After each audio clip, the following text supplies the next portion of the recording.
એક દીકરાએ તેના પપ્પાને પૂછ્યું કે પપ્પા, બાપ વધારે હોશિયાર હોય કે પછી દીકરો? એટલે પપ્પાએ જવાબ આપ્યો કે બેટા, બાપ જ હોશિયાર હોય ને.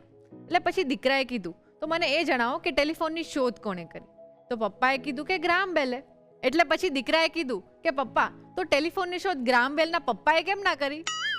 દીકરો રોક્સ, પાપા શોક. સાચું કહું ને તો દીકરો જેટલો પરાક્રમી અને હોશિયાર હોય એટલી જ વધારે ખુશી પપ્પાને થતી હોય છે.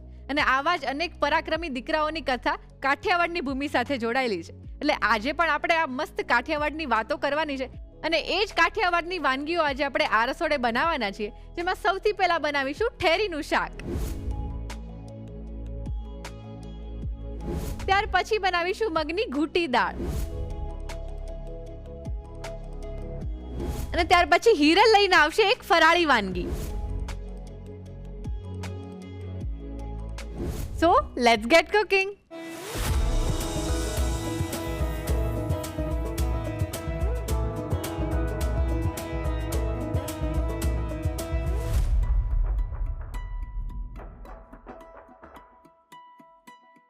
રશ્મિબેન, કોઈ પણ કાઠિયાવાડી વાનગીની વાત આવે ને એટલે મોઢામાં ઓટોમેટિકલી પાણી આવી જાય. યસ, કેમ કે કાઠિયાવાડી ફૂડ એટલું આમ ડિલિશિયસ અને ટેસ્ટી હોય છે ને કે બધાને આમ ભાવે જ.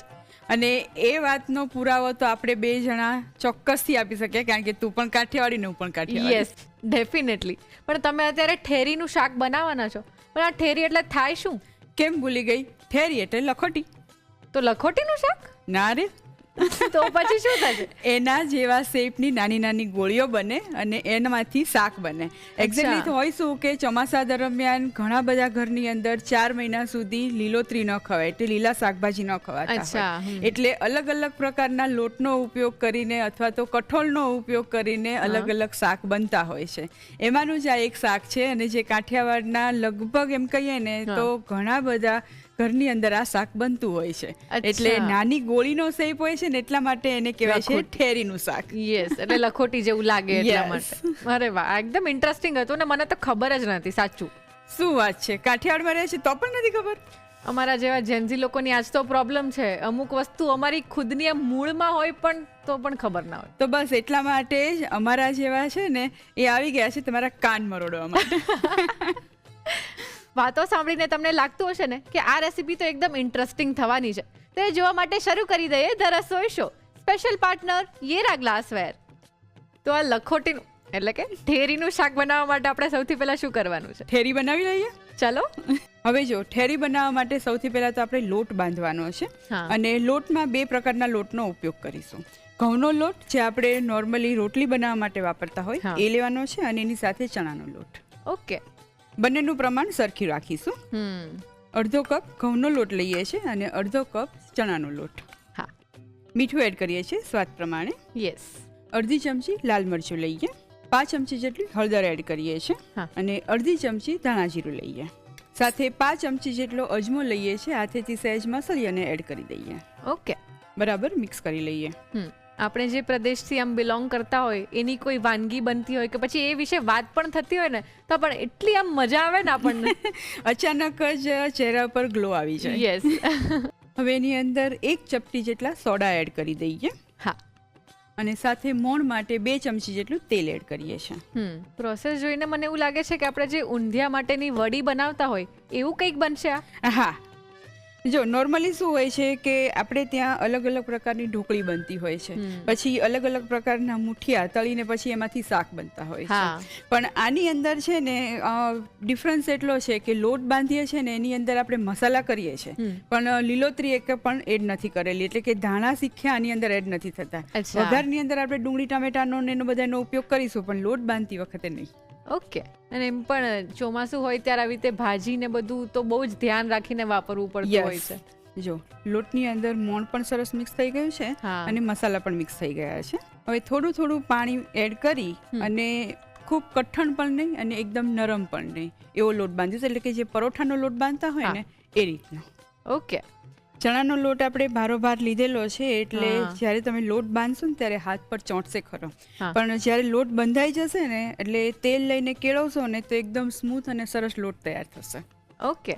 એટલે પાણી એડ કરો એ વખતે પછી તમારે જેન્ઝી પ્રજા ખરી ને તમે બધા એટલે ગભરાવાનું નહીં, ધ્યાન રાખવાનું ખાલી. ઓકે, તમે કીધું એમ કે તમે પણ કાઠિયાવાડી છો, તો તમને કાઠિયાવાડી ફૂડ તો ભાવતું જ હશે, સવાલ જ પણ એમાં નથી. સૌથી વધારે શું ભાવે? શિયાળામાં બનતો બાજરીનો રોટલો અને એની સાથે રીંગણનો ઓળો. અરે વાહ. પછી ઇવન શિયાળો ચાલતો હોય એ વખતે લીલા ચણાનો ઓળો બને ને, એ પણ મને બહુ જ ભાવે. શું વાત છે, ઓળોનો રોટલો તો મોસ્ટલી બધાના ફેવરેટ હોય જ. જો લોટ સરસ બંધાઈ ગયો છે, હવે સહેજ તેલ લઈ અને કેળવી લઈએ. હા, લોટ બાંધતી વખતે આ જ ધ્યાન રાખવાનું છે કે પાણી વધારે ન પડી જવું જોઈએ અને એકદમ ઓછું, એટલે કે બહુ જ કડક કરશો ને તમે તો જ્યારે તમે એની ગોળીઓ વાળી અને પછી તળશો એ વખતે ખૂબ કડક થઈ જશે, અને જો લોટ ઢીલો થઈ ગયો હશે તો અંદરથી કાચી રહી જશે અને ઘણી વખત એવું પણ બનતું હોય છે કે એકદમ ચવડ થઈ જાય. રાઈટ. લોટ બંધાઈ ગયો છે, હવે આમાંથી નાની નાની સાઈઝની ઠેરીઓ બનાવી લઈએ, એટલે કે ગોળીઓ બનાવી લઈએ. હા, અમારે ત્યાં જ્યારે પણ આ શાક બને ને ત્યારે અમે જ્યારે નાના હતા ને ત્યારે તો ખાસ એવું બનતું કે લોટ બાંધી અને એના નાના નાના લુવા કરી અને અમને આપી દે. બસ અમારે બેઠા બેઠા એને રોલ કર્યા કરવાનું અને મજા લીધા કરવાની. જો આ રીતે એકદમ નાની નાની સાઈઝના લુવા કરીશું. ઓકે, તો તમે લુવા કરો અને હું ગોળીઓ વાળું. આવી કેવું? ચાલ. જો એક આ શાક બનતું ને એ વખતે ખાસ એવું બનતું કે ગોળીઓ વાળવા અમને બેસાડી દેવામાં આવતા, અને બીજું એક શાક બનતું ચાંદલા ઢોકળી. એટલે ઢોકળીને થેપીને નાની નાની સાઈઝના ચાંદલા હોય ને એવી નાની થેપલી બનાવવાની. અરે વાહ. એટલે એ કામ પણ અમને સોંપવામાં આવતું. એટલે આ બધું કેવું કામ પણ થઈ જાય ને આપણને મજા પણ આવે. યસ. અને તમે આ જોઈ લો કેવી છે. પરફેક્ટ. ઓકે, જો રિયા, તું આ ગોળીઓ વાળે જ ને એમાં તિરાડ પડી જાય છે, બરાબર? પછી આના એકના બે ટુકડા થઈ જાય. એના માટે ગોળી વાળતા હોય ને ત્યારે જો એક વખત આ રીતે લુઓ કરીને પ્રેસ કરી લેવાનું અને પછી એને રોલ કરી અને ગોળ કરી દેવાનું. અચ્છા, એક બી તિરાડ નહીં રહે. નાઈસ, હું પણ ટ્રાય કરું. યસ. ચલ, હવે તને આવડી ગયું છે ને, એટલે ફટાફટ આપણે ગોળીઓ તૈયાર કરી લઈએ. બધી જ ગોળી વળાઈ ગઈ છે, હવે એને તળી લઈએ. જો અત્યારે આપણે આ શાકને છે ને બનાવવા માટે ગોળીઓને તળી લઈએ છીએ. તળવાની જગ્યાએ બાફવી હોય તો પણ બાફી શકાય છે, પણ જ્યારે પણ બાફવાની હોય ત્યારે કાણાવાળી પ્લેટ હોય એના ઉપર તેલ લગાવી અને છૂટી છૂટી ગોઠવી દેવાની. એકબીજાની સાથે ટચ ન થાય એનું ખાસ ધ્યાન રાખવાનું, ત્યારે ચોંટી જશે. ઓકે, જેમ આપણે મુઠિયાને બાફતા હોય એવી રીતે બાફી દેવાની. એડ કરી દઈએ, અને તેલ બહુ જ ગરમ ન હોવું જોઈએ, મીડિયમ ગરમ તેલની અંદર જ આપણે એડ કરવાની છે, એટલે અંદર સુધી એ પ્રોપર કૂક થશે. અને સોડા એડ કરેલા છે એટલે જ્યારે આપણે એને શાકમાં એડ કરીશું ને એટલે શાકની જે ફ્લેવર છે અને જે સુગંધ છે એ બધું જ તરત એની અંદર એબ્ઝોર્બ થઈ જશે. યસ. બહારથી સરસ ગોલ્ડન બ્રાઉન કલરની થાય ત્યાં સુધી એને તળાવવા દેવાની છે, અને તળતી વખતે ગેસની ફ્લેમ છે એ મીડિયમ જ રાખવાની છે, ગેસ વધી ન જવો જોઈએ. હા. લોટ બાંધતી વખતે ચણાનો લોટ પણ એડ કરેલો છે, એટલે તમે એકલી જ આ ગોળીઓને ખાવી હોય ને એક ફરસાણ તરીકે થોડી મોટી સાઈઝની કરી અને પછી સર્વ કરી શકો છો. ઇવન આ જ પ્રોસેસ કરી તમે સહેજ મોટા બોલ્સ બનાવી અને પુલાવ કે એવું કંઈ બનાવતા હોય ને તો એની અંદર પણ આને એડ કરી શકાય છે. અરે વાહ. જો સરસ બદામી રંગની થવા લાગી છે, અને તળતી વખતે એની અંદર તિરાડો પડશે જ, કારણ કે આપણે લોટ છે એકદમ સ્મૂથ નથી કરેલું, સહેજ કઠણ રાખ્યો હતો. પ્લસ એની અંદર આપણે સોડા એડ કર્યા છે એટલે તળાતી વખતે અંદર સુધી તેલ જાય અને સોડા છે પ્રોપર એનું વર્ક કરે એટલે સહેજ ફૂલે અને ક્રેક પડે. ઓકે. અને ક્રેક પડેલી હશે તો જ જ્યારે તમે એને ગ્રેવીમાં એડ કરશો ને તો ગ્રેવીનો સ્વાદ અને બધું એ એબ્ઝોર્બ ઇઝીલી કરી શકશે. યસ.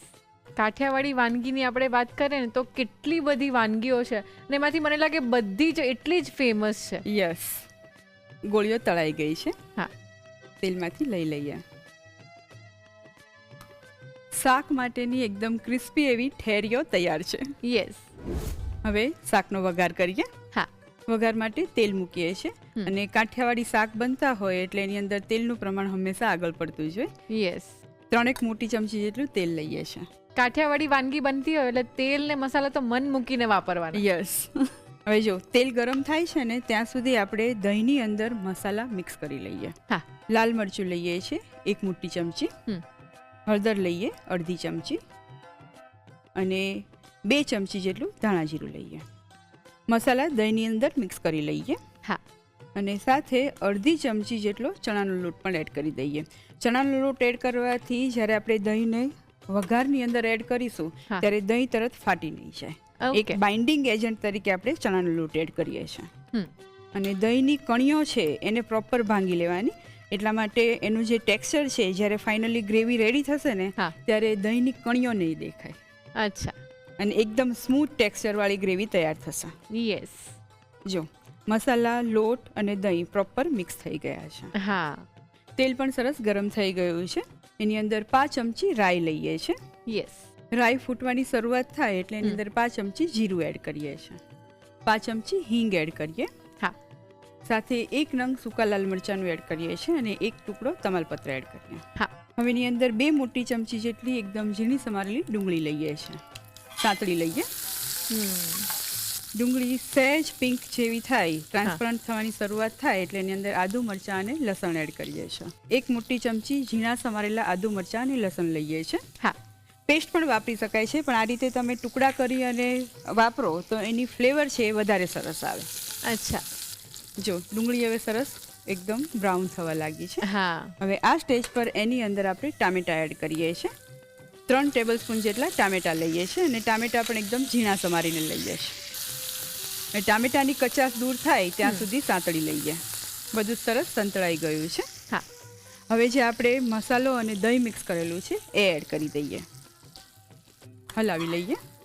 જો આ રીતે તમે દહીંની અંદર મસાલા મિક્સ કરી અને બધું પ્રોપર મિક્સ કરી પછી તમે તેલની અંદર એડ કરો ને હા. વઘારની અંદર, એનાથી 2 ફાયદા થાય. એક તો મસાલા છે એને પ્રોપર કૂક થવા માટે સમય મળી રહે, મોઇશ્ચર મળી રહે. હા. કારણ કે દહીં છે એ ધીમે ધીમે કૂક થતું હોય. Yes. એટલે મસાલા પણ સાથે સાથે કૂક થાય, પ્રોપરલી કૂક થાય. અને સેકન્ડ થિંગ કે દહીંની અંદર તમે મસાલા એડ કરો અને સાથે ચણાનો લોટ એડ કરો એટલે દહીં ફાટી નહીં જાય અને સાથે સાથે એ પ્રોપર કૂક થશે.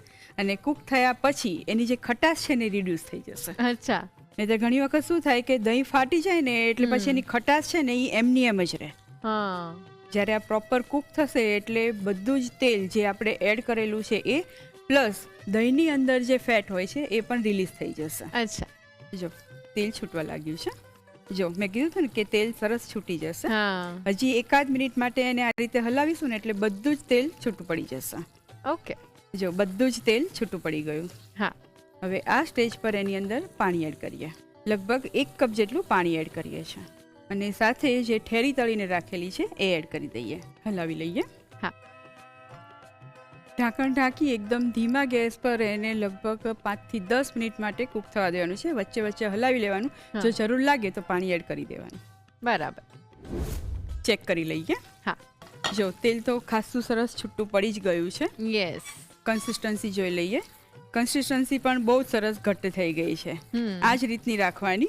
જો વધારે ઘટ્ટ ગમતું હોય તો થોડી વાર વધારે ઉકળવા દેવાનું. ઓકે અને એકલા રાઈસ સાથે સર્વ કરવું હોય તો કન્સિસ્ટન્સી છે એ થોડી પાતળી કરવાની, એટલે થોડું પાણી વધારે એડ કરવાનું. ઓકે અને તું જોઈ શકે છે કે દરેક ઠેરીની સાઈઝ જે છે એ થોડી વધી ગઈ છે કારણ કે આપણે સોડા એડ કરેલા છે એટલા માટે. યસ અને ઉપર ગ્રેવીનું કોટિંગ પણ સરસ આવી ગયું છે. અંદર પણ સ્વાદ સરસ ઉતરી ગયો હશે. યસ હવે આ સ્ટેજ પર એની અંદર ખટાશને બેલેન્સ કરવા માટે અડધી નાની ચમચી ખાંડ એડ કરીએ છીએ. હા છેલ્લે એની અંદર અડધી ચમચી ગરમ મસાલો એડ કરીએ છીએ. પહેલેથી નથી એડ કરતા, છેલ્લે એડ કરીએ છીએ. કારણ કે કાઠિયાવાડની અંદર મોસ્ટલી શાક બને ને ત્યારે ગરમ મસાલો લાસ્ટમાં એડ થાય. હા ધાણા ભભરાવીએ. લગભગ 1 ચમચી જેટલા ધાણા એડ કરીએ. મિક્સ કરી લઈએ. ગેસ બંધ કરી દઈએ હા અને ઢાંકણ ઢાંકીને લગભગ 2-1 મિનિટ માટે રહેવા દઈએ, જેથી એની અંદર જે ગરમ મસાલો એડ કરેલો છે ને એની ફ્લેવર છે એ શાકમાં ભળી જાય પણ બહાર રિલીઝ ન થઈ જાય. યસ ગરમા ગરમ ઠેરીનું શાક સર્વ કરીએ. યસ શાક એટલું સરસ દેખાય છે કે મને લાગે છે કે મારી જેમ વ્યુઅર્સના પણ મોઢામાં પાણી આવતું હશે. યસ થોડા લીલા ધાણા ભભરાવીએ. યસ સાથે રોટલી સર્વ કરીએ. હા અત્યારે આ શાકની સાથે ઘઉંના લોટની રોટલી સર્વ કરેલી છે. હા. એની સાથે બાજરીનો રોટલો અથવા તો જુવારનો રોટલો એ બંને પણ બહુ સરસ લાગે છે. ઇવન ભાત સાથે ખાઓ ને તો પણ બહુ સરસ લાગે છે. હા. અને સાંજે જો બનાવીને જમવામાં લેવું હોય તો ખીચડી સાથે પણ આ શાક બહુ જ સરસ લાગે અરે છે. વાહ. એટલે આ શાક એક એટલું પરફેક્ટ શાક છે કે કોઈની પણ સાથે ખાશો ને તો ખાવાની બહુ જ મજા આવશે. Yes. અને ઠેરીને એકલી તળીને તો ખવાય જ છે. એબ્સોલ્યુટલી. તો અત્યારે ચોમાસાની સિઝનમાં જો લીલોતરી ન ખાવી હોય તો શાક માટેનો એક બેસ્ટ ઓપ્શન છે આ ઠેરીનું શાક. યસ. તો તૈયાર છે એકદમ ડિલિશિયસ એવું ઠેરીનું શાક.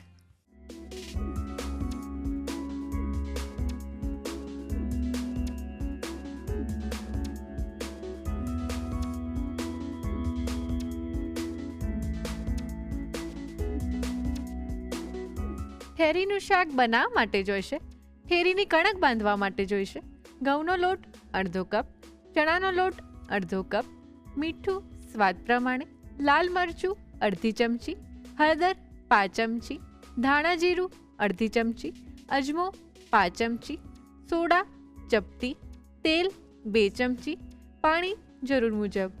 શાક વઘારવા માટે જોઈશે તેલ 3 મોટી ચમચી, દહીં અડધો કપ, લાલ મરચું 1 મોટી ચમચી, હળદર અડધી ચમચી, ધાણા જીરું 2 ચમચી, ચણાનો લોટ અડધી ચમચી, રાઈ 5 ચમચી, જીરું 5 ચમચી, હિંગ 5 ચમચી, સૂકું લાલ મરચું 1 નંગ, તમાલપત્ર 1 નંગ, સમારેલી ડુંગળી 2 મોટી ચમચી, સમારેલા આદુ મરચાં લસણ 1 મોટી ચમચી, સમારેલા ટામેટા 3 મોટી ચમચી, પાણી 1 કપ, ખાંડ અડધી ચમચી, ગરમ મસાલો અડધી ચમચી, કોથમીર 1 ચમચી. અન્ય સામગ્રીમાં જોઈશે તેલ તળવા માટે, સર્વિંગ માટે જોઈશે રોટલી, ગાર્નિશિંગ માટે જોઈશે કોથમીર. ઠેરીનું શાક બનાવવા માટેની રીત. સૌપ્રથમ ઠેરી માટેની કણક બાંધવા માટે તાસમાં ઘઉંનો લોટ, ચણાનો લોટ, મીઠું, લાલ મરચું, હળદર, ધાણા જીરું અને અજમો લઈ મિક્સ કરી સોડા અને તેલ ઉમેરી ફરી મિક્સ કરી પાણીથી સરસ કણક બાંધી તેલથી સરસ કેળવી આ રીતે નાની નાની ગોળીઓ વાળી લો. ગોળીઓ વળાઈ જાય એટલે તેને ગરમ તેલમાં ઘાટા બદામી રંગની થાય ત્યાં સુધી તળી ઠેરી તૈયાર કરી લો. શાક વઘારવા માટે સૌથી પહેલાં બાઉલમાં દહીં લઈ તેમાં લાલ મરચું, હળદર, ધાણા જીરું ઉમેરી મિક્સ કરી તેમાં ચણાનો લોટ ઉમેરી બરોબર મિક્સ કરી લો. હવે પેનમાં તેલ ગરમ કરી રાઈ, જીરું, હિંગ, સૂકું લાલ મરચું, તમાલપત્ર અને ડુંગળી ઉમેરી સાંતળી, આદુ મરચાં લસણ ઉમેરી તેને પણ સાંતળી, ટામેટા ઉમેરી ટામેટા ચડે ત્યાં સુધી કૂક કરી લો. ત્યારબાદ તેમાં દહીંવાળું મિશ્રણ ઉમેરી તેલ છૂટું પડે ત્યાં સુધી કૂક કરી તેમાં પાણી અને તૈયાર કરેલી ઠેરી ઉમેરી મિક્સ કરી ઢાંકીને વચ્ચે જરૂર જણાય તો પાણી ઉમેરી ઢાંકીને 5 થી 10 મિનિટ કૂક કરી લો. શાક સરસ કૂક થઈ જાય એટલે છેલ્લે તેમાં ખાંડ, ગરમ મસાલો અને કોથમીર ઉમેરી મિક્સ કરી ઢાંકીને શાકને સિજાવા દો. શાક સિજાઈ જાય એટલે તેને સર્વિંગ બાઉલમાં લઈ કોથમીરથી ગાર્નિશ કરી રોટલી સાથે સર્વ કરો.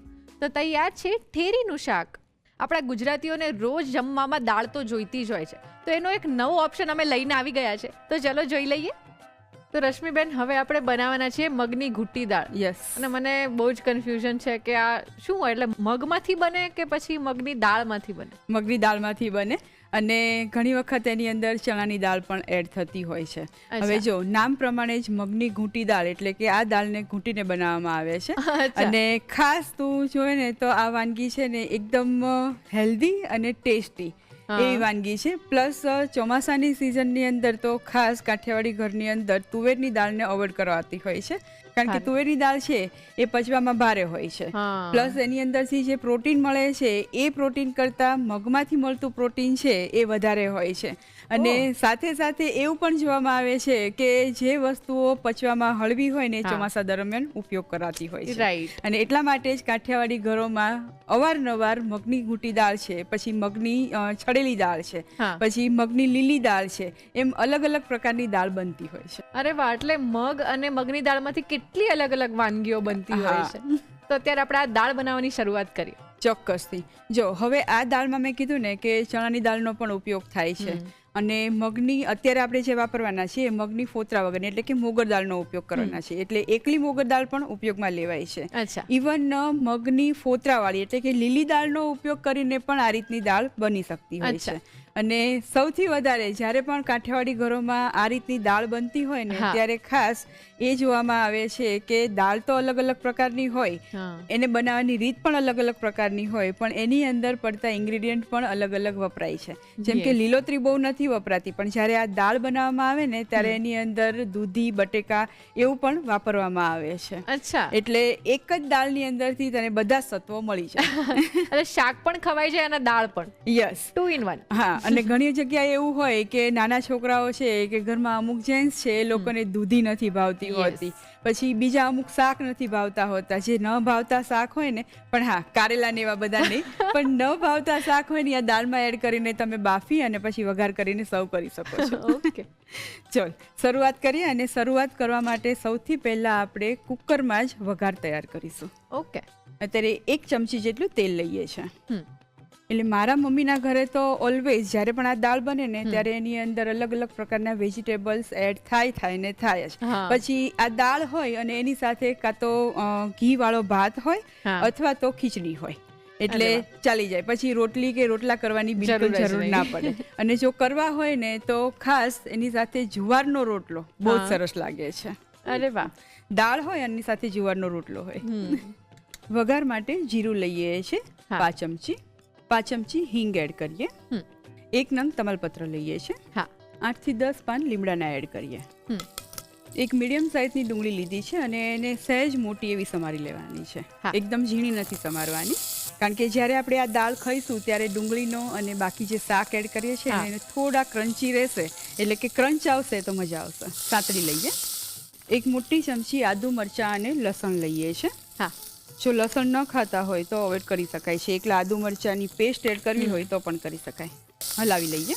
હા જનરલી આપણે કોઈ દાળ બનાવતા હોય તો એમાં આવી રીતે આપણે લસણ ને કાંદા યુઝ નથી કરતા, પણ આ મને લાગે એકદમ ફ્લેવરફુલ દાળ બનશે. હા, જ્યારે પંજાબી દાળ બનતી હોય ને, દાલ ફ્રાય કે દાલ તડકા, હા. ત્યારે આ રીતનો તડકા તૈયાર કરીને આપણે એડ કરતા હોઈએ છીએ. પણ ગુજરાતી કે કાઠિયાવાડી દાળમાં બહુ ઓછું જોવા મળે હા. છે.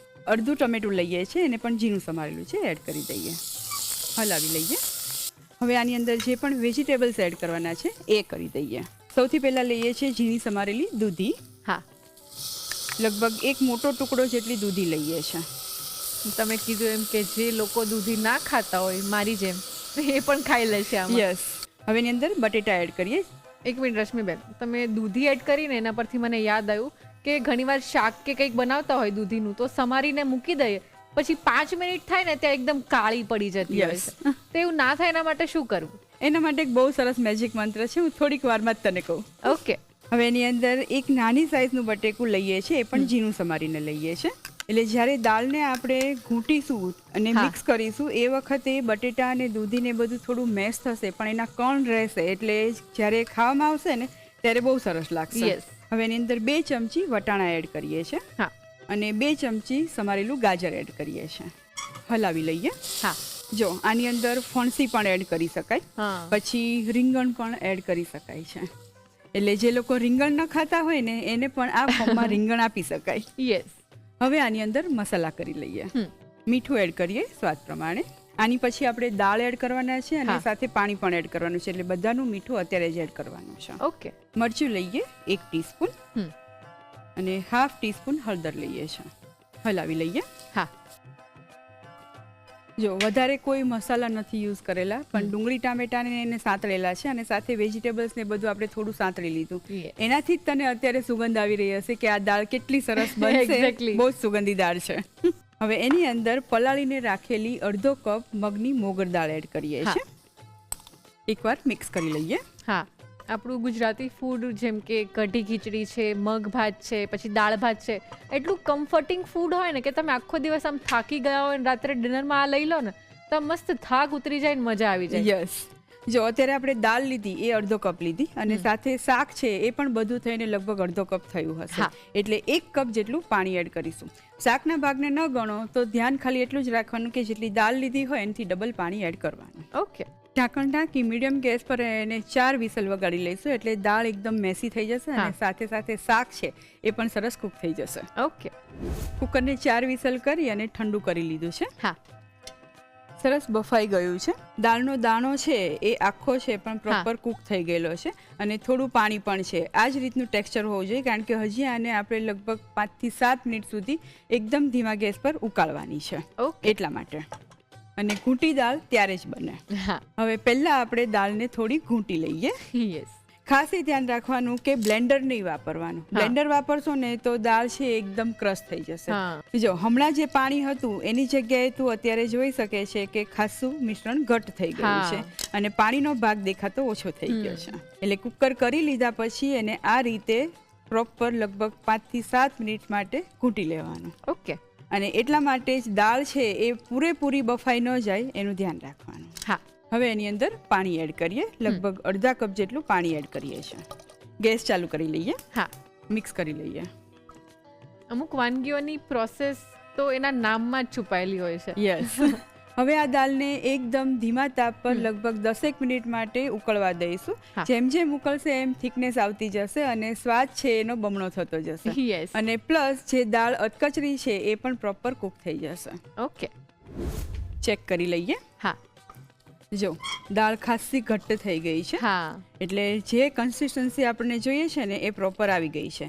આની અંદર તું જોઈ શકે છે કે દાળનો દાણો પણ દેખાય છે હા અને વેજીટેબલ્સ એડ કરેલા હતા એ પણ ઝીણા થઈ ગયા છે પણ દેખાય છે ખરા. યસ જો તમને પસંદ હોય કે દાળનો દાણો ન દેખાય એવું જ ટેક્સચર આપણને જોઈએ છે તો સીટી જ્યારે વગાડતા હોય ત્યારે 1-2 સીટી વધારે વગાડી લેવાની અને પાણી થોડું વધારે એડ કરી દેવાનું. દાળ કમ્પ્લીટ તૈયાર થઈ ગઈ છે. દાળને સર્વિંગ બાઉલમાં લઈ લઈએ. ઓકે હવે આની ઉપર આપણે એક વઘાર એડ કરવાનો છે. અચ્છા એ કરી લઈએ. અત્યારે તો આપણે સર્વિંગ પર્પઝથી કરીએ છીએ એટલે ઉપરથી વઘાર પોર કરીશું. પણ જ્યારે તમે ઘરે બનાવતા હોય બલ્કમાં બનાવતા હોય ત્યારે ફરી વઘાર કરી વઘારને દાળની અંદર મિક્સ કરી અને પછી સર્વ કરવાનું. ઓકે અને અત્યારે વઘાર કરવા માટે ઘી લઈશું. હા 2 ચમચી ઘી લઈએ છીએ. અને ખાસ જ્યારે પણ દાળ બનતી હોય એ તુવેરની દાળ હોય કે મગની દાળ હોય કે ચણાની દાળ હોય જ્યારે પણ વઘાર કરવામાં આવે ને ત્યારે કાઠિયાવાડમાં હંમેશા ઘીનો વઘાર કરવામાં આવે છે અને પણ ચોખ્ખા ઘીનો. એનાથી દાળની અંદર જે પ્રોટીન રહેલું છે ને એ બ્રેક થાય છે અને પરિણામે દાળ પચવામાં હળવી બને છે. અચ્છા વઘાર માટે 5 ચમચી જીરું લઈએ છીએ. હા 5 ચમચી હિંગ લઈએ. 5 થી 7 પાન લીમડાના એડ કરીએ. 1 નંગ સૂકું લાલ મરચું ટુકડા કરીને લીધું છે એ એડ કરી દઈએ. હવે આ વઘારને આપણે તૈયાર થયેલી દાળની ઉપર પોર કરી દઈએ. યસ આપણે વઘારમાં ઘીનો યુઝ કર્યો છે એટલે એટલી સરસ સુગંધ આવે છે ને અને દાળ છે ને એ હેલ્ધી પણ બની જાય છે. હા ઉપરથી થોડા લીલા ધાણા ભભરાવીએ. આ દાળને મેં શરૂઆતમાં કહ્યું એ રીતે જુવારના રોટલા સાથે તમે સર્વ કરી શકો છો. ઇવન બાજરીના રોટલા સાથે પણ બહુ સરસ લાગે છે અને ઘીવાળો ભાત હોય તો એની સાથે પણ બહુ સરસ લાગે છે. તો તૈયાર છે મગની ઘૂંટી દાળ.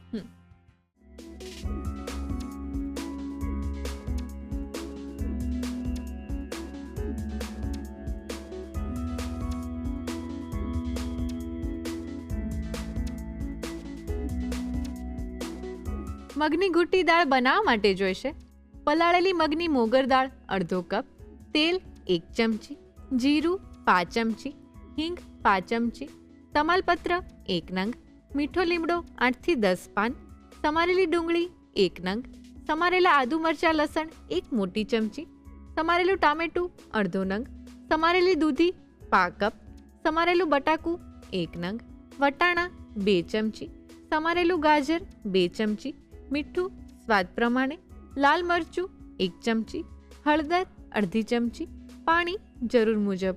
દાળ પર વઘાર કરવા માટે જોઈશે ઘી 2 ચમચી, જીરું 5 ચમચી, હિંગ 5 ચમચી, મીઠો લીમડો 5 થી 7 પાન, સમારેલું સૂકું લાલ મરચું 1 રંગ. ગાર્નિશિંગ માટે જોઈશે કોથમીર.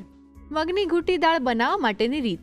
સૌપ્રથમ કુકરમાં તેલ ગરમ કરી તેમાં જીરું, હિંગ, તમાલપત્ર, મીઠો લીમડો અને ડુંગળી લઈ સાતળી આદુ મરચાં લસણ અને ટામેટું ઉમેરી મિક્સ કરી લો. ત્યારબાદ તેમાં દૂધી, બટાકું, વટાણા અને ગાજર ઉમેરી મિક્સ કરી મીઠું, લાલ મરચું અને હળદર ઉમેરી મિક્સ કરી પલાળેલી મગની મોગર દાળ ઉમેરી ફરી મિક્સ કરી પાણી ઉમેરી ઢાંકીને 4 વિસલ વાગે ત્યાં સુધી કૂક કરી લો. દાળ બફાઈ જાય એટલે તેને સરસ વલોવી લો. ત્યારબાદ તેમાં પાણી ઉમેરી ધીમા ગેસ પર 10 મિનિટ દાળને ઉકળવા દો. દાળ સરસ ઉકળી જાય એટલે તેને સર્વિંગ બાઉલમાં લઈ લો. હવે દાળ પર વઘાર કરવા માટે વઘારિયામાં ઘી ગરમ કરી તેમાં જીરું, હિંગ, મીઠો લીમડો અને સૂકું લાલ મરચું ઉમેરી સાતળી વઘાર તૈયાર કરી દાળ પર વઘારને રેડી કોથમીરથી ગાર્નિશ કરી સર્વ કરો. તો તૈયાર છે મગની ઘૂંટી દાળ.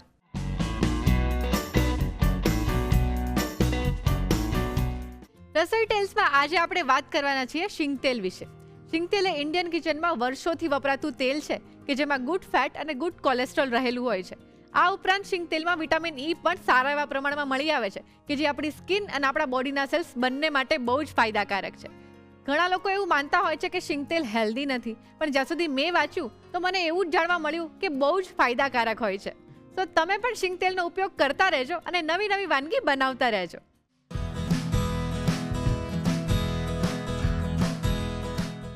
ફ્રેન્ડ્સ, નોર્મલ સમોસા તો તમે બધા જ ખાધા હશે, પણ આજે હિરલ લઈને આવી ગયા છે ફરાળી સમોસા. કેમ છો Hiral? Hello Rudra. How are you? એકદમ મજામાં. તો આજે આપણે ફરાળી સમોસા બનાવવાના છે. જો નોર્મલ સમોસા તો આઈ થિંક બધાને જ ભાવતા હશે, કોઈ એવું વ્યક્તિ ના હોય કે જેને ના ભાવે. પણ આ ફરાળી સમોસા નોર્મલ સમોસા કરતાં કેટલા અલગ છે અને એમાં શું નવું છે? નવામાં તો એમ છે કે મેઇન તો જ્યારે આપણે ઉપવાસ રહેતા હોય અને કંઈક તીખું ચટપટું ખાવાનું મન થાય ત્યારે આપણે આ સમોસા બનાવી શકીએ. પ્લસ આની અંદર આપણે ફરાળી લોટ યુઝ કરીએ છીએ અને પ્લસ આલુનું સ્ટફિંગ યુઝ કરીએ છીએ. તો યુનિક કરતાં બી એક ફરાળમાં ચાલે એવી મસ્ત ટેસ્ટી ટેમ્પટિંગ રેસીપી રેડી થશે. તો ચાલો જલ્દીથી શરૂ કરી દઈએ. ઓકે, સમોસા બનાવીએ અને એમાં મેઇન મોસ્ટ ઇમ્પોર્ટન્ટ વસ્તુ એ છે એનો લોટ બાંધવો. ઓકે, એટલે આપણે સૌથી પહેલા સમોસાનો લોટ બાંધી લઈશું. ઓકે. તો મેં અહીંયા 1 કપ જેટલો ફરાળી લોટ લીધો છે. અંદર સ્વાદ મુજબ સિંધવ મીઠું એડ કરીએ છીએ. એકવાર રુદ્ર તમને આ સમોસા ભાવી ગયા ને પછી તમે મેંદાના સમોસા ભૂલી જશો. જે બી નોર્મલ વાનગી હતી Yes. એ બધી હવે ફરાળમાં બનવા લાગી છે અને બધી બને પણ એટલી સારી છે. Yes, no doubt. અંદર 1 મોટી ચમચી જેટલું તેલ એડ કરીશું. આપણે મોણ પ્રોપર આપવાનું છે. અહીંયા તમે ઘી પણ એડ કરી શકો. ઓકે. હવે આપણે લોટ બાંધી લઈએ. ઓકે. આનો લોટ બાંધતી વખતે આપણે શું ધ્યાનમાં રાખવાનું છે? એક તો લોટ કઠણ રહેવો જોઈએ, બિલકુલ ઢીલો લોટ ના થવો જોઈએ. ઓકે. એન્ડ પ્લસ અંદર જે તેલ યા ઘીનું તમે મોણ એડ કરો છો ને એકદમ પ્રોપર થવું જોઈએ. ઓકે. લોટ દેખાય છે આખો મોઇસ્ચર વાળો થઈ ગયો Yes. છે, પ્રોપર એને મોણ મળી ગયું છે. હા. હવે થોડું થોડું પાણી ઉમેરીને એકદમ કઠણ એવી કણક રેડી કરવાની છે. ઓકે. એટલે આમાં પાણીનું પ્રમાણ થોડું ઓછું હશે. યસ, ઓછું રાખવાનું છે. જો સમોસાનો લોટ જો ઢીલો થઈ ગયો ને હા. તો સમોસા તમારા થોડી વાર પડ્યા રહેશે, પછી એ લૂઝ પડવા લાગશે. ઓકે. એટલે તમારે એકદમ ક્રિસ્પી એવા સમોસા જોઈએ છે તો હા. પરફેક્ટ કઠણ એવો લોટ બાંધવાનો છે. ઓકે. એટલે જેમ જોઈએ એમ જ લોટમાં પાણી એડ કરવાનું છે. તો રુદ્ર આપણો લોટ બંધાઈ ગયો છે. હવે આપણે આને ઢાંકીને 10-15 મિનિટ રેસ્ટ આપી દઈશું. ઓકે. થાકી ગયો હશે નહીં? હા, થાકી ગયો હશે એટલે આરામ કરી લે ને થોડો. તો રુદ્ર આપણો લોટ બંધાઈ ગયો છે. તો હવે આપણે એનું પૂરણ તૈયાર કરીશું. ઓકે. તો સૌથી પહેલા એક પેનમાં આપણે 1 મોટી ચમચી જેટલું તેલ લઈશું. અડધી ચમચી જેટલું જીરું એડ કરીએ છીએ. ઓકે. મેન આમાં જીરાનો ફ્લેવર આપીએ એટલે થોડું એક્સ્ટ્રા એડ કરવાનું છે. સાથે સાથે અંદર આદુ અને મરચી, 1 મોટી ચમચી જેટલું આદુ છે. ઓકે. અને મરચી જે છે એ તીખાસ માટે. મસ્ત આદુ મરચી અને જીરું સતળાઈ જાય એટલે એક આપણા સમોસામાં એક મસ્ત એવી સુગંધ આવશે. સરસ મજાનો ફ્લેવર. યસ. હવે અંદર આપણે બાફેલા બટાકા, અહીંયા મેં 3 નંગ જેટલા બાફેલા બટાકા લીધા છે. ઓકે. આને આપણે રફલી મેશ કરવાના છે, એકદમ મેશ નથી કરવાના. બટાકા આપણા રફલી મેશ થઈ ગયા છે. હવે આપણે એની અંદર બધા મસાલા એડ કરી દઈશું. ઓકે. તમારે જો આ વસ્તુ સેમ કાચા કેળામાં કરવી હોય તો એમાં પણ કરી શકાય, શક્કરિયામાં પણ કરી શકાય. સૌથી પહેલા મીઠું એડ કરીએ. સ્વાદ મુજબ સિંધવ મીઠું. ઓકે. આમચૂર પાવડર, 1 મોટી ચમચી જેટલો આમચૂર પાવડર. મેઇન ઇન્ગ્રેડિયન્ટ છે આપણા સમોસાનો. ઓકે. કિંગ. યસ. અને 1 મોટી ચમચી જેટલો ગરમ મસાલો. જો તમે અહીંયા ગરમ મસાલો ના ખાતા હોય તો તજ અને લવિંગ વાટીને પણ એડ કરી શકો છો. ઓકે. મરી પાવડર અને 1 ચમચી જેટલો ચાટ મસાલો. મતલબ એકદમ ચટપટા સમોસા થશે. યસ. 1/4 કપ જેટલી કોથમીર અને 10 થી 12 પુદીનાના પાન. એને હાથથી કટ કરીને આપણે અંદર એડ કરી દઈશું એટલે એક મસ્ત સ્ટ્રોંગ ફ્લેવર આપશે. યસ. આ એક સરસ તમે હેક આપ્યો છે, કારણ કે ઘણીવાર એવું થાય કે ઘરમાં ભાઈ બહેન હોય અને કોઈ એક જણે ઉપવાસ કર્યો હોય તો બીજા એને ટીઝ કરે, જો હું તો સમોસા ખાઉં છું, વડાપાઉં ખાઉં છું. હવે એ ટેન્શન ગઈ. બરાબર છે. લાસ્ટમાં આપણે અંદર 1 ચમચી જેટલો લીંબુનો રસ એડ કરીએ છીએ. ઓકે. તો મસ્ત મિક્સ કરી દઈએ એટલે તૈયાર છે આપણું ચટપટું એવું સમોસાનું સ્ટફિંગ. યસ. રુદ્ર, હવે આપણે આને ઠરવા દઈશું. પ્રોપર રૂમ ટેમ્પરેચર પર આવે પછી આપણે એના સમોસા બનાવીશું. ઓકે. તો રુદ્ર, આપણા લોટે પણ રેસ્ટ લઈ લીધો છે અને પૂરણ પણ ઠંડુ થઈ ગયું છે. તો હવે આપણે સમોસા બનાવીને તૈયાર કરી લઈએ. જલ્દી. તો સૌથી પહેલા આપણે એક રોટલી વણવાના છીએ, મીડિયમ થીક સાઇઝની. પણ આપણે સમોસા બનાવીએ છીએ ને? હા, પણ આપણે વણશું પહેલા રોટલી જ. શોર્ટકટ આપું તમને એક સમોસા હા. બનાવવાનો. એના માટે અમે જેન્ઝીસ બધા બહુ Yes. એક્સાઇટેડ. શોર્ટકટ તો જોઈએ જ. રેડી જ હોઈએ. હવે આપણે એક મીડિયમ થીક સાઇઝની રોટલી વણી લઈશું. ઓકે. રુદ્ર, આપણે થોડી લંબગોળ શેપની રોટલી વણવાના છીએ. આ ગોળમાં તો કચોરી નહીં બની જાય? ના ના ના, હવે આપણે એનું સમોસું બનાવીએ ને. તો હવે આપણે એને વચ્ચેથી કટ આપી દઈશું. હવે આપણે આ જે અડધો ભાગ છે એને હાથમાં લઈ લઈશું અને એના બોર્ડર ઉપર પાણી લગાવશું. ઓકે. પ્રોપર પાણી લગાવવાનું છે. અને હવે એને આવી રીતે ટ્રાયેંગલ શેપ આપીને જોઈન્ટ કરી દઈશું, ઓકે. સીલ કરી દઈશું. એકદમ પ્રોપર સીલ કરી દેવાનું છે. હવે એની અંદર આપણે સ્ટફિંગ ભરી લઈએ. ઘણા લોકો હોય જેને સમોસામાં થોડું ક્રંચ વધારે પસંદ હોય, સ્ટફિંગ ઓછું નાખો. સ્ટફિંગ ઓછું પસંદ હોય, તો આપણે તમારા જે પ્રમાણેના ચોઈસ હોય એ મુજબ સ્ટફિંગ અંદર ભરવાનું છે. ઓકે. કે જો દેખાય છે એક ભાગ ઉપર છે, હા. ત્યાં થોડો હાથ પાણીવાળો કરીને આવી રીતે એક ચપટી લેવાની છે હા. અને આ સમોસાને આમ પ્રોપર ચિપકાવી દેવાનું છે. હમ. અગેન બોર્ડર ઉપર પાણી લગાવતા જઈને આવી રીતે આમ ચિપકાવી Okay. દઈશું. જો આપણે આવી રીતે ચપટી લઈને સમોસું ભરીશું ને હા. અને પ્રોપર સીલ કરીશું તો સમોસું પ્લેટમાં પ્રોપર બેસી રહેશે. ઓકે. એટલે સમોસાને બેસાડવા માટે પણ થોડી ટ્રીક જોઈએ. આર્ટ છે હા આ તો. આર્ટ છે ને. તો ચલો જેનજી, આવી જાઓ હવે સમોસું વાળવા અને આવી રીતે પ્રોપર બેસાડવા માટે. ચાલો આવી જાઓ, આવી જાઓ. ટ્રાય તો કરીએ. આ રીતે પછી પાણી લગાવવાનું. બોર્ડર ઉપર. યસ. બોર્ડરને તરસ લાગી છે. એને ચીપકવા માટે કંઈક મોઇસ્ચર તો જોઈશે. અહીંયા પણ લગાવવાનું? ત્યાં પછી લગાવવાનું અચ્છા, છે. ઓકે. તો હવે હવે ટ્રાયેંગલ શેપ આપો. કેમનું અપાય? હા આમાં મૂકી દીધું, હા. પછી આમ કરી દો હા. તો પણ ઈઝી રહેશે તમને. Okay, done. તો આ એ રીતનું અહીંયા પેલું બ્લેઝર પહેરે ત્યારે એ નહીં? હા હા હા, બરાબર એ રીતનું છે. તો હવે ત્યાં તમારે નહીં હોય તો સમોસાની પટ્ટી મૂકી દેવાની. હવે અંદર સ્ટફિંગ ભરી દો. જેટલું ભાવતું હોય એટલું જ ભરજો. ભાવે તો બધું જ. હવે એક ચપટી લેવાની છે. ઓકે. કેવી રીતે લેશે? હા, તો આ નહીં થાય એવી રીતે. તો સમોસાની ચપટી લેવાની છે. અચ્છા. બોર્ડર પર પાણી લગાવો. ચલો, હવે જે ભાગ પર લોટ વધારે છે ને ત્યાંથી આમ એક ટ્વિસ્ટ લઈ લો, ચપટી લઈ લો. ટ્વિસ્ટ? એમ નહીં, એમ નહીં, એમ નહીં. તો ઓકે, આવી રીતે આમ લઈને આમ. ઓકે, અંદરની સાઈડ. ઓકે. અને હવે એને પ્રોપર સીલ કરી દઈએ. આમ. યસ. હવે હા, ચિપકાવી દો. તમારે થોડું રિપેરિંગ તો પછી કરવું જ પડશે. નહીં તો આ તેલમાં છૂટું જ પડશે. મારે રિપેરિંગ કરવું જ પડશે આને.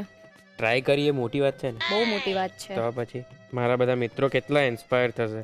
બરાબર છે. હવે આપણે સમોસાનો શેપ ત્યાં જોઈએ. ચબદાઈ ગયું. એ જ કહું છું, આ સમોસાનો શેપ જો. ટ્રાય કરીને મતલબ આ બેઠેલું હું ખાઈશ ને આ ચિપકાઈ ગયેલું તમારે ખાવાનું છે. ટેસ્ટ તો સારો જ હશે ને. ટેસ્ટ સાથે બી લુક બહુ ઇમ્પોર્ટન્ટ છે. તો એક કામ કરીએ, અત્યારે હું શીખી લઉં, તમે જ કરો. ઓકે, ચલો પાછું બતાવું તમને. યસ. તો હવે આપણે જે પહેલું સમોસું બનાવેલું ને એ જે પ્રોપર બેઠું છે એવી રીતે બીજા સમોસા વાળી લઈશું. Good one. તો રુદ્ર, આપણા સમોસા વળાઈ ગયા છે. હવે આપણે એને ફ્રાય કરી લઈએ. ઓકે. સમોસું જ્યારે પણ તરો ને ત્યારે તેલનું ટેમ્પરેચર એકદમ જ ઓછું હોવું જોઈએ. તમારું સમોસું તેલમાં પહેલા નીચે તળિયે બેસી જવું જોઈએ અને પછી ધીરે ધીરે ઉપર આવવું જોઈએ. ઓકે. એટલે ખાસ ચેક કરવાનું છે કે એકદમ ફાસ્ટ ફ્લેમ ઉપર સમોસાને ક્યારેય પણ ફ્રાય નથી કરવાના. બીજું, એને વારે વારે પલટાવવાના પણ નથી. એક સાઈડથી મસ્ત ક્રિસ્પી થઈ જાય પછી જ એની સાઈડ ચેન્જ કરવાની છે. ઓકે. તો રુદ્ર, આપણા સમોસા મસ્ત ગોલ્ડન કલરના થઈ ગયા છે. એટલે હવે આપણે એને એક પ્લેટમાં લઈ લઈશું. અવાજ આવે છે? એકદમ જ મસ્ત ક્રિસ્પી થયા છે. મજા પડવાની છે આજે. બરાબર છે. તો આપણા ફરાળી સમોસા તળાઈને તૈયાર થઈ ગયા છે. હવે આપણે એને સર્વ કરી દઈશું. ઓકે.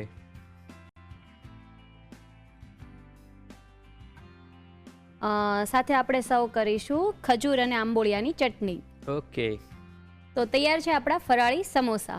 એક વાતને લઈને તો હું એકદમ શ્યોર છું કે જો તમે એકવાર આ ફરાળી સમોસા ખાધા ને તો પછી તમારો ઉપવાસ હોય કે ના હોય, આ વાનગી તમારા રસોડે રેગ્યુલર થઈ જ જવાની છે. તો ચાલો એના માટેની રીત લખી લો.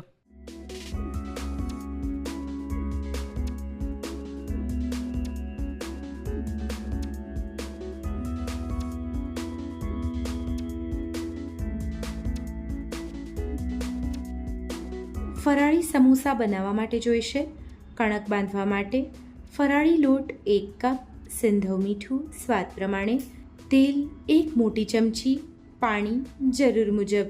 પૂરણ બનાવવા માટે જોઈશે તેલ 1 મોટી ચમચી, જીરું અડધી ચમચી, છીણેલું આદું 1 મોટી ચમચી, સમારેલા લીલા મરચાં 1 ચમચી, બાફેલા બટાકા 3 નંગ, સિંધવ મીઠું સ્વાદ પ્રમાણે, આમચૂર પાવડર 1 મોટી ચમચી, ગરમ મસાલો 1 મોટી ચમચી, મરી પાવડર 1 ચમચી, ચાટ મસાલો 1 ચમચી, કોથમીર પા કપ, ફુદીનો 10 થી 12 પાન, લીંબુનો રસ 1 ચમચી.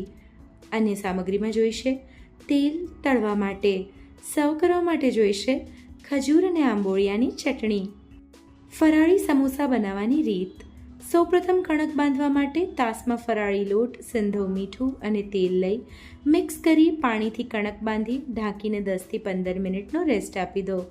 પૂરણ બનાવવા માટે પેનમાં તેલ ગરમ કરી તેમાં જીરું, આદું અને લીલા મરચાં લઈ સાંતળી બાફેલા બટાકા ઉમેરી મેશ કરી તેમાં સિંધવ મીઠું, આમચૂર પાવડર, ગરમ મસાલો, મરી પાવડર, ચાટ મસાલો, કોથમીર અને ફુદીનો ઉમેરી બરાબર મિક્સ કરી 1 મિનિટ માટે કૂક કરી છેલ્લે તેમાં લીંબુનો રસ ઉમેરી બરાબર મિક્સ કરી પૂરણ તૈયાર કરી તેને ઠંડુ કરી લો. રેસ્ટ આપી દીધેલી કણકમાંથી લૂવો લઈ અટામણ લઈ રોટલી વણી કટ કરી કિનારી પર પાણી લગાવી વાળી વચ્ચે પૂરણ ભરી પાણીની મદદથી આ રીતે સમોસા વાળી લો. આ રીતે બીજા સમોસા વાળી ગરમ તેલમાં આછા ગુલાબી થાય ત્યાં સુધી તળી લો. સમોસા સરસ તળાઈ જાય એટલે તેને ખજૂર અને આંબોળિયાની ચટણી સાથે સર્વ કરો. તો તૈયાર છે ફરાળી સમોસા. અવારનવાર એવું બનતું હોય છે કે દૂધી સમારીને જો થોડોક સમય માટે રહી જાય તો એ તરત કાળી પડી જતી હોય છે, કારણ કે દૂધીની અંદર આયર્નનું પ્રમાણ રહેલું હોય છે. એ હવા સાથે ભળે એટલે તરત જ એ કાળી પડવાની શરૂઆત થઈ જતી હોય છે. હવે આવું ન થાય એના માટે તમે 2-3 વસ્તુઓ ટ્રાય કરી શકો છો.